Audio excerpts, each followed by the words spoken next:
What is up guys? അപ്പോൾ എല്ലാവർക്കും മറ്റൊരു വീഡിയോയിലേക്ക് സ്വാഗതം. ഇന്ന് നമ്മുടെ കൂടെ ഉള്ളത് ഒരു 2019 മോഡൽ ബുള്ളറ്റ് 350 ആണ്.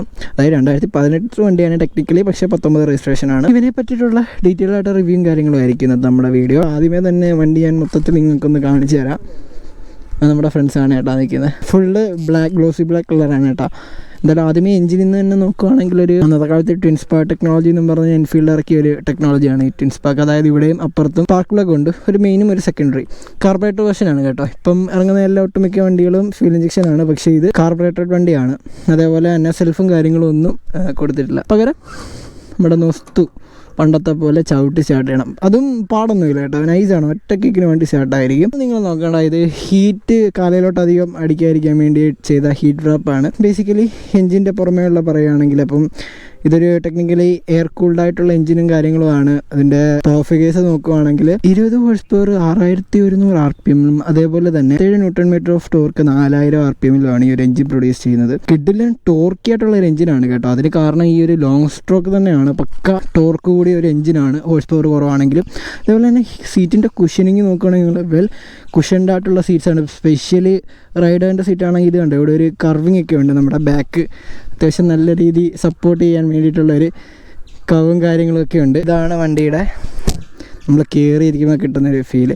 നമ്മുടെ ക്ലാസിക് 350, എനിക്ക് പറഞ്ഞ പോലെ ക്ലാസിക് 350 ഉണ്ടായിരുന്നു. അത് വെച്ച് കമ്പയർ ചെയ്യുകയാണെങ്കിൽ ഹാൻഡിൽ ബാർ കുറച്ചുകൂടെ സ്ട്രൈറ്റ് ആയിട്ടുള്ള പൊസിഷനാണ് ഇതിൻ്റെ ഹാൻഡിൽ ബാർ. സ്വിച്ചസ് എല്ലാം വളരെ ബേസിക്കാണ്. എഞ്ചിൻ ഹെഡ്ലൈറ്റ്, പിന്നെ ലെഫ്റ്റ് സൈഡിൽ ഹോൺ, ഇൻഡിക്കേറ്റർ, പാസ്, പിന്നെ ഹൈ ബീം, ലോ ബീം, ഒരു റൗണ്ട് മിറേഴ്സും കാണാം. അത്യാവശ്യം നല്ല വിസിബിലിറ്റി ഉള്ള മിറേഴ്സ് തന്നെയാണ്. വണ്ടി ഇപ്പോൾ ഓൾമോസ്റ്റ് ഒരു 61,000 കിലോമീറ്റേഴ്സ് ക്ലോക്ക് ചെയ്തിട്ടുണ്ട് ഇത്രയും വർഷം കൊണ്ട്. ഇപ്പോഴും എഞ്ചിൻ പക്ക വട്ടറി സ്മൂത്താണ്. വെൽ മെയിൻറ്റൈൻഡ് ആയിട്ട് നമ്മൾ കൊണ്ടുവരുന്ന എത്ര കാലം വേണമെങ്കിലും ഈ ഒരു എഞ്ചിൻ കിടന്നോളൂ. അത് പ്രത്യേകിച്ച് കാർബറേറ്റർ വണ്ടിയും കൂടാണ്. ആംപിയർ മീറ്റർ കാണാം, ബാറ്ററിയിലുള്ള പവറും കാര്യങ്ങളൊക്കെ ഇതുവഴി അറിയാൻ പറ്റും. പണ്ടത്തെ മോഡൽ കിട്ടാൻ വേണ്ടി അവർ കൊടുത്തേക്കുന്നതേ ഉള്ളൂ. ഇത് വെച്ച് നമുക്ക് ബാറ്ററിയുടെ ചാർജ് അറിയാൻ പറ്റും, ചാർജ് കയറുന്നുണ്ടോ എന്നറിയാം. അത്രയേ ഉള്ളൂ കാര്യങ്ങൾ. ഇനി ഈ ബ്രേക്സിനെ പറ്റി പറയുകയാണെങ്കിൽ നമുക്ക് ഫ്രണ്ടിൽ നോക്കുകയാണെങ്കിൽ ഒരു ഡിസ്കും അതേപോലെ തന്നെ ബാക്കിൽ ഡ്രം ബ്രേക്സും ആണ് വന്നിരിക്കുന്നത്. അത്യാവശ്യം നല്ല ഫ്രണ്ട് ബ്രേക്ക് അടിപൊളിയാണ് കേട്ടോ, പറയാതിരിക്കാൻ വയ്യ. നല്ല കോൺഫിഡൻസ് വരുന്ന ബ്രേക്കിംഗ് ആണ്. ബാക്ക് ഇറ്റ്സ് ഓക്കെ ടൈപ്പാണ്. ഇതിൻ്റെ മറ്റൊരു പ്രത്യേകത എന്ന് വെച്ച് കഴിഞ്ഞാൽ ഇത് നിങ്ങൾ ശ്രദ്ധിച്ച്, പക്ഷേ ഗോപ്രോയിൽ എത്രത്തോളം ക്യാപ്ചർ ചെയ്യുന്നുണ്ടെന്ന് എനിക്ക് അറിയാൻ വയ്യ. ഇത് ആക്ച്വലി അവനിത് ബ്ലാക്ക് കളർ വണ്ടിയാണ് വാങ്ങിച്ചത്, പക്ഷേ ഇതിനകത്ത് പേളും പ്ലസ് ചെറിയൊരു ഗ്രീനിഷ് ഷെയ്ഡോട് അവൻ റീപെയിൻറ്റ് ചെയ്തിട്ടുണ്ടത്. നിങ്ങൾ റിയലായിട്ട് കാണുമ്പോൾ അത് മനസ്സിലാവും. പിന്നെ ബാക്കിൽ നോക്കുകയാണെങ്കിൽ നമ്മുടെ പണ്ടത്തെ ബുള്ളറ്റിനെ പോലത്തെ ടെയിൽ ലൈറ്റ്, ഇൻഡിക്കേറ്റേഴ്സും ഒക്കെ കാണാം. ഫുള്ളി ഹാലജൻ സെറ്റപ്പാണ്, എങ്ങും LED കാര്യങ്ങളോ ഒന്നുമില്ല. 3D എംബ്ലവും പുതിയ 2019 മോഡൽ വണ്ടിയുടെ ഒരു സവിശേഷതയാണ്. അല്ലെങ്കിൽ പണ്ടത്തെ വണ്ടിക്ക് ഇതെല്ലാം സ്റ്റിക്കേഴ്സ് ആയിരുന്നു. സസ്പെൻഷൻ്റെ കേസ് പറയാമെന്ന് വെച്ച് കഴിഞ്ഞാൽ ഫ്രണ്ടിൽ നോർമൽ സസ്പെൻഷനാണ്, പക്ഷേ ഒറ്റ നോട്ടത്തിൽ ഇതിൻ്റെ ടെലസ്കോപ്പിക്കാന്നൊക്കെ തോന്നും, കാരണം ഇതിന് ട്യൂബും കാര്യങ്ങളൊക്കെ കൊടുത്തേക്കുന്നുണ്ട്. ബാക്കിൽ നമ്മുടെ ട്വിൻ ഷോക്ക് അബ്സോർബേഴ്സ് ആണ് വന്നിരിക്കുന്നത്.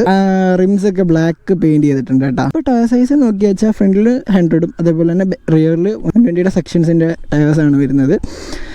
ഇനി എന്തായാലും നമുക്ക് വണ്ടി ഒന്ന് ഓട്ടിച്ച് നോക്കാം. ഓക്കെ, വണ്ടി ഗിയറിലാണ് ഗൈസ്, ഉണ്ടോ ഒരൊറ്റ കേക്ക് നൈസിന്. ഇതാണ്ട് ഇവൻ്റെയാണ്, ആ കാലിബർ ഇരിക്കുന്ന ഇവൻ്റെയാണ് വണ്ടി. ഇത് നമ്മുടെ കാലിബർ കൂട്ട്.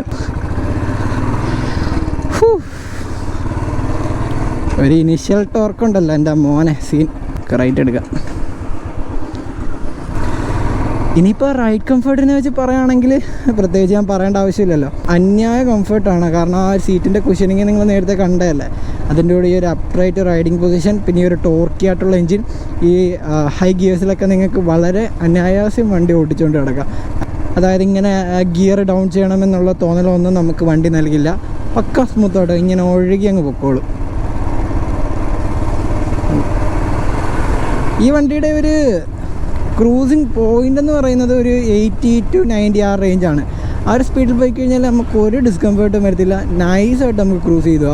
വൈബ്രേഷൻസും കാര്യങ്ങളും ഒന്നും അധികം കാണില്ല. പക്ഷേ ഒരുപാട് ലോ എൻഡിലും അതേപോലെ തന്നെ ഒരുപാട് കൈ കൊടുത്താൽ നമുക്ക് വൈബ്രേഷൻസ് മിറേഴ്സിലും കയ്യിലൊക്കെ അരച്ച് കയറി വരുന്ന അറിയാൻ പറ്റും. എസ്പെഷ്യലി നമ്മൾ കാല് വെക്കുന്ന ഒരു പെഡലില്ലേ അവിടെ. അതേപോലെ തന്നെ ഇതിൻ്റെ ഫ്രണ്ട് ഹെഡ്ലൈറ്റ് മോഡിഫൈഡ് ആണ് കേട്ടോ. നമ്മൾ പ്രൊജക്ടർ LED ലൈറ്റ് കയറ്റിയിട്ടുണ്ട്. കമ്പനി അതിന് ഹാലജൻ സെറ്റപ്പാണ് കൊടുത്തിരുന്നത്. നമ്മൾ എന്തായാലും അത് LED ആക്കിയിട്ടുണ്ട്. ഈ സ്റ്റാൻഡേർഡ് അല്ലെങ്കിൽ ക്ലാസിക് ഒക്കെ എന്ന് വെച്ച് കഴിഞ്ഞാൽ മൊത്തത്തിൽ അടിമുടി റോയൽ എൻഫീൽഡ് മാറ്റിയാണ് ഇറക്കിയിരിക്കുന്നത്. ഈ ഒരു എഞ്ചിനോ കാര്യങ്ങളോ ഒന്നുമല്ല, കംപ്ലീറ്റ്ലി പുതിയ J സീരീസ് എഞ്ചിനാണ് വന്നിരിക്കുന്നത്. അതിനെക്കാട്ടി കുറച്ചുകൂടെ ഓഫ് കോഴ്സ് റിവൈൻഡും കാര്യങ്ങളൊക്കെയാണ്, പക്ഷേ ഇത് തരുന്ന ആ ഒരു ഫീലുണ്ടല്ലോ, ആ ഒരു എന്താ പറയുക, ഒരു പ്രത്യേക ഫീലാണ്. നമ്മുടെ കാസ്റ്റേൺ എഞ്ചിൻ ഉണ്ടല്ലോ, അതിന് വേറൊരു ഫീല്, അതേപോലെ തന്നെ ഈ എഞ്ചിന് ഒരു പ്രത്യേക തരം ഫീലാണ്. പക്ഷേ പുതിയ എഞ്ചിന് ഞാൻ ഓടിച്ചണക്കെ എനിക്ക് ഇഷ്ടപ്പെട്ടു. റിഫൈൻഡും നല്ല ടോർക്കിയൊക്കെയാണ്. പക്ഷേ എന്താ പറയുക, ഈ ഒരു ഫീൽ, ഈ ടക്ക് ടക്ക് ടക്ക് എന്നുള്ള ആ ഒരു ഫീൽ എന്തോ എവിടെയൊക്കെയോ മിസ്സിങ് പോലെ എനിക്ക് തോന്നി. സ്കൂൾ വിട്ട ടൈമാണെന്ന് തോന്നുന്നു. ഇത് നമ്മുടെ വടിമുക്കിലുള്ള ബുള്ളറ്റ് വർക്ക്ഷോപ്പാണ്. അവിടെ ബുള്ളറ്റാണ് മെയിനായിട്ടും വരുന്നത്. ഞാൻ ഡോമിനാർ ഓടിക്കുന്നതുകൊണ്ട് ഇതിലോട്ട് വന്നപ്പോൾ എനിക്ക് ആദ്യമേ എടുത്ത് പറയാൻ പറ്റിയ കാര്യമെന്ന് വെച്ചാൽ അതിൻ്റെ ആ ഒരു ടോർക്കാണ്. ഇനിഷ്യലി നല്ല കിഡിലൻ ടോർക്കാണ് വണ്ടിക്ക്, ഒന്നും പറയാനില്ല. ഓക്കെ ഗൈസ്, അപ്പം അത്രയൊക്കെ തന്നെ ഉണ്ടായിരുന്നുള്ളൂ ഇന്നത്തെ വീഡിയോ. ജസ്റ്റ് ബേസിക്കായിട്ട് വണ്ടിയെ പറ്റിയിട്ട് നിങ്ങൾക്കൊന്ന് പറഞ്ഞു തന്നേ ഉള്ളൂ, നമ്മുടെ സ്റ്റാൻഡേർഡ് അഥവാ ബുള്ളറ്റ് 350യെ പറ്റിയിട്ട്. അപ്പം നിങ്ങൾക്ക് എന്തെങ്കിലും തരത്തിലുള്ള ഡൗട്ട്സോ കാര്യങ്ങളോ ഉണ്ടെങ്കിൽ കമൻറ്റ് ബോക്സിൽ ധൈര്യമായിട്ട് പറഞ്ഞാൽ മതി, ഞാൻ അതിന് റിപ്ലൈ തരുന്നതായിരിക്കും. അപ്പം നമുക്ക് മറ്റൊരു വീഡിയോയിൽ കൂടി കാണാം. അതുവരേക്കും ഗുഡ് ബൈ.